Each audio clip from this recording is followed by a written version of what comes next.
Thank you so much, Corey. And thank you all. Well, first, thank you to the organizers of this conference, Kathy, Cheryl, and the rest of the team. I've been staying in Kathy's apartment for the last couple of days, and we've been sharing war stories from the 60s and 70s. It's been pretty amazing. Angela and Kathy went to high school together. Angela went up to New York on the, what was it called, the Southern Negro Student Project, on a program that took us out of the South where education was substandard and brought us up north. And she went to Elizabeth Irwin, where she met Kathy.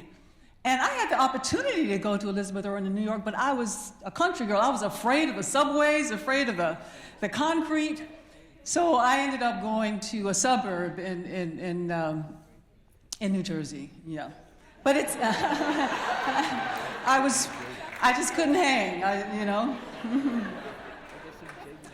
I want to acknowledge all of you who are here today, because I know that you're here because you want to relieve suffering in the world in whatever form that work takes.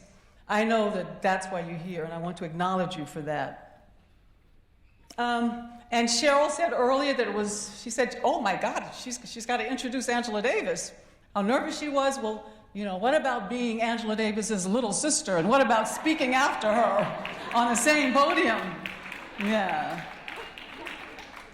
I want to acknowledge Impact Repertory. They were just awesome. I just love their work.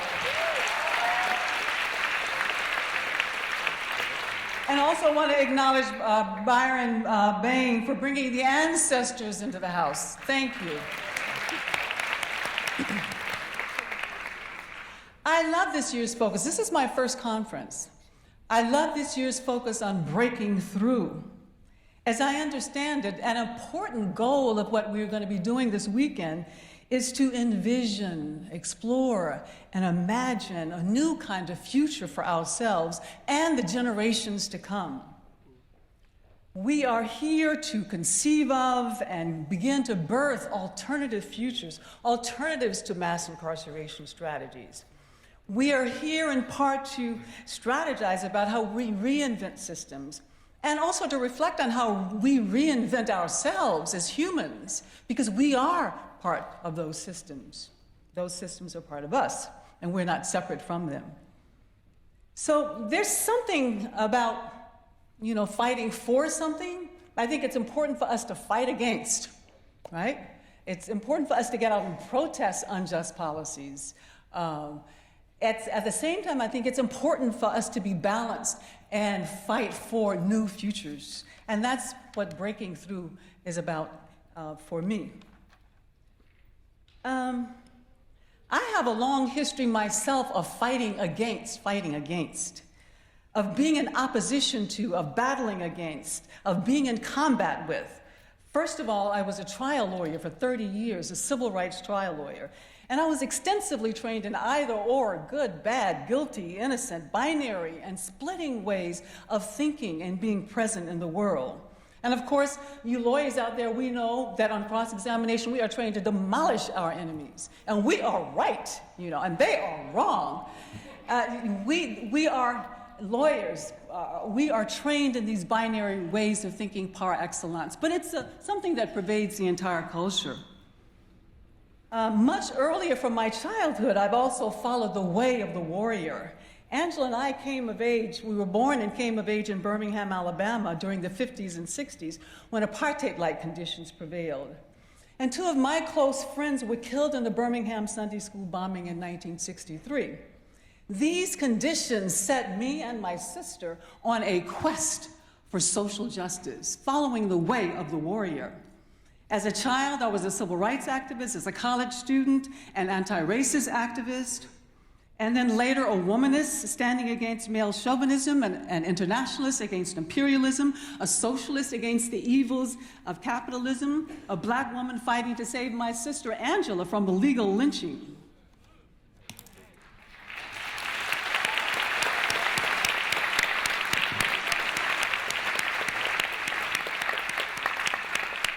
And we saved her. And it was the power of a mass movement. I traveled all over the world speaking on Angela's behalf, spoke to one audience of 60,000 in Paris. How many of you have seen the film Free Angela? Okay, good. Well, for those of you who haven't, it seems like there's a lot out there. Maybe at the next conference we can show it, or, yeah, I hope you get a chance to see it. I highly recommend it. I was a militant against racial violence in the US and racial apartheid in South Africa. A civil rights trial lawyer, as I said, fighting racism in the courtrooms. And after almost 3 decades as a bellicose warrior, lawyer, activist, I became really burnt out. And through a series of dreams and synchronistic events, I ended up closing my law practice and apprenticing to a South African traditional healer. I intuitively knew that I needed an infusion of creative and feminine and spiritual and healing energies to re-equilibrate myself. Can you get me some water? Right now I need some water to re-equilibrate.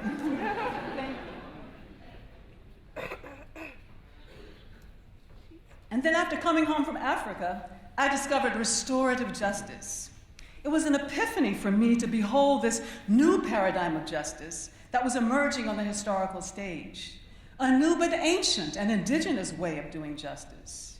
Learning about restorative justice integrated the warrior, the healer, and the lawyer in me.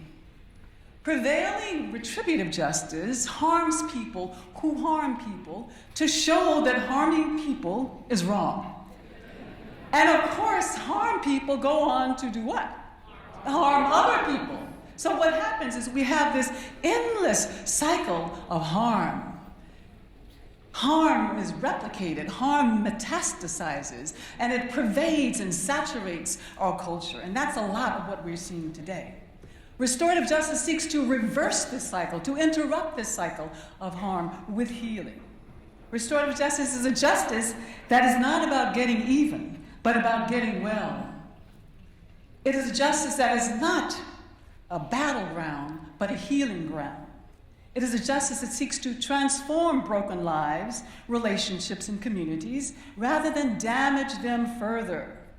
A justice that seeks reconciliation rather than a deepening of conflict. A healing justice rather than a punishing justice. A restorative rather than a retributive justice. This is the same kind of justice that Mahatma Gandhi envisioned. He said that that act alone is just, that does no harm to either party to a dispute. And Dr. Martin Luther King says, justice is love correcting that which revolts against love. And Cornel West says that justice is love expressed in public spheres. So learning about restorative justice was a breakthrough moment for me personally, after so many years of fighting against, of being this bellicose person in the world. Learning about restorative justice is beginning to allow me to be the change that I want to see in the world. And as Impact Repertory said, we must be the message that we bring. I believe that's what we must be the message that we bring. So in 2006, I co-created Restorative Justice for Oakland Youth, as was said earlier, a nonprofit that interrupts racialized incarceration and school discipline strategies by promoting a cultural shift from punitive responses to youthful wrongdoing that cause more harm to restorative approaches that heal that harm. And we focus on ensuring that children, especially children of color, are kept on pathways to success, not in pipelines to prison and violence.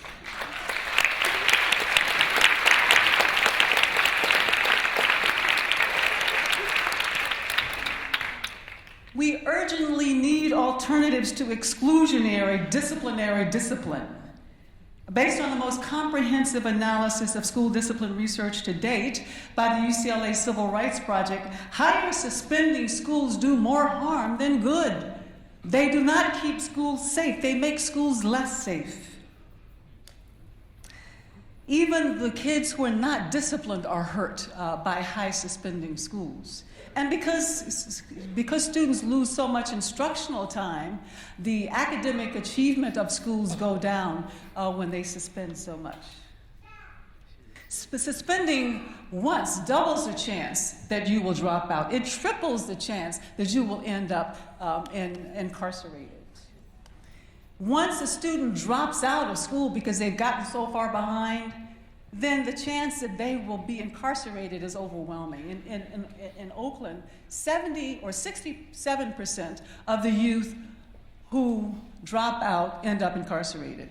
And we know that 75% of all inmates nationally are high school dropouts. So keeping kids in school is the greatest protective factor against incarceration and violence. So what we're doing,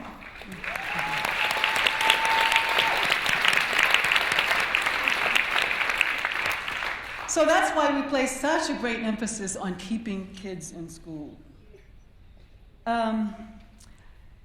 Today, the suspension rates are just crazy. It kind of parallels what we've seen since the 70s with the rise of the prison industrial complex. Today's suspension rates are much higher, and that black kids are 11 times more likely to be suspended, or the increase in the rate of suspension for black kids is 11 times greater than it was for white kids over the last 20 years. I think our mother would be very, very upset. Our mother was a teacher, and she emphasized education. We all, 4 children, had perfect attendance. Even when we were sick, my mother sent us to school. Yeah. She was a great believer in education, had a lot to do with her own background. And if she like many black people, believed that education was opened up opportunity for African Americans, and that was the key to liberation. But today, schools are becoming engines of inequality and pathways to prison. And she would turn in her grave to see that today. So in a way, I feel like I'm vindicating her when I do the work that I do in my elder years.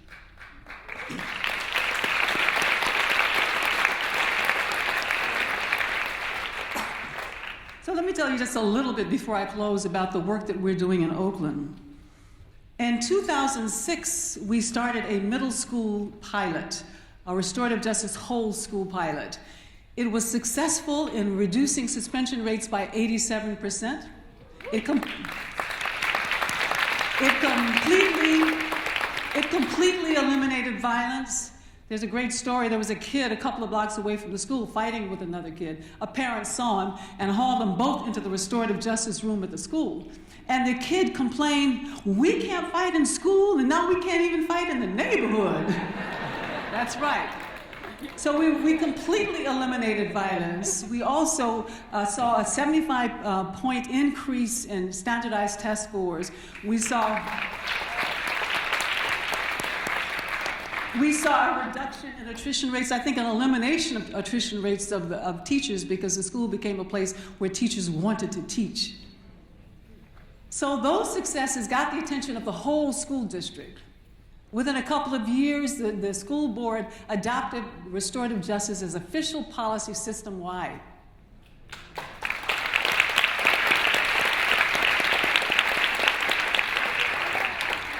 And today, restorative justice is in 30 schools in Oakland.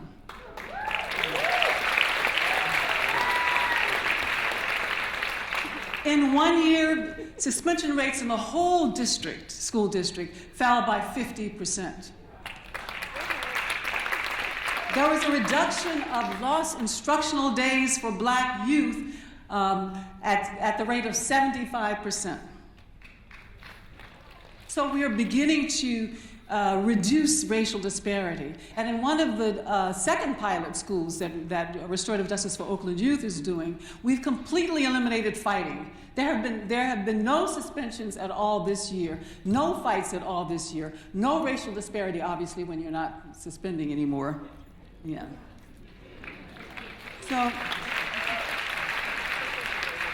So children in Oakland, considered one of the most violent cities in the nation, are today learning a new way of navigating conflict. Students with a 0.0 GPA and multiple incarcerations and suspensions who were not expected to graduate, not only graduate, but increase to a 3-point plus GPA. Yes.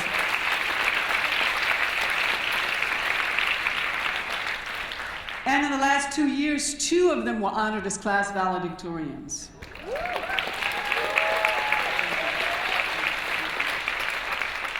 Girls who have been longtime enemies become friends after sitting in a peacemaking circle. And instead of fighting, students come in from the playground and say, Ms. Alfred, who's the restorative justice coordinator, we need a talking piece so we can sit down and have a peacemaking circle. Youth and adults who walk into a circle feeling anger toward one another end up embracing. I was at one of our schools a couple of months ago, and I saw a couple of girls walk in. They said, "Hi, Ms. Davis, how are you doing? We really liked the graduation speech you gave last May." I said, "Yeah, you graduated, so why are you here at school? Why are you here?" And they said, "Well, we're here because we were having a dispute, we were having a conflict, and we brought it here so we could have a circle." So that's an indication. That's an indication of the sort of cultural change that this work is bringing about. So I think I'm going to close here. I wanted to talk about a few national breakthroughs. I won't get into that, but you know about the My Brother's Keeper initiative, President Obama, right? So, you know, it doesn't come with a $2 billion aid package because we know that would completely go south in the Republican-dominated Congress. But it's still an important effort that he's making, bringing together corporations and foundations and business leaders to do something about the plight of young black men and young men of color. It's very, very important. I think it's one of the most important things that he will have done at the end of his presidency.